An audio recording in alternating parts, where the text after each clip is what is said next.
the name of the Father, and of the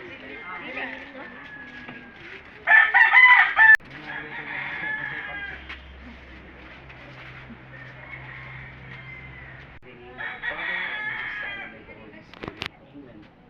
Peace be with this house and with all who live here. My sisters and brothers, us in order that he may deem it worthy to enter under this roof and to bless this house in his presence. May Christ the Lord be present here in your midst, nourishing mutual love as brothers and sisters, sharing in your joys, and conforming in peace with you. As followers of Christ's commands and examples, be primarily concerned in making this new house a home wherein the sweet odor of Christ's goodness spreads far and wide. The Lord be with you. From the Holy Gospel according to Luke. Glory to you, O Lord. Entering Jericho, Jesus passed through the city. There was a man named Zacchaeus, the chief tax collector, and a wealthy man.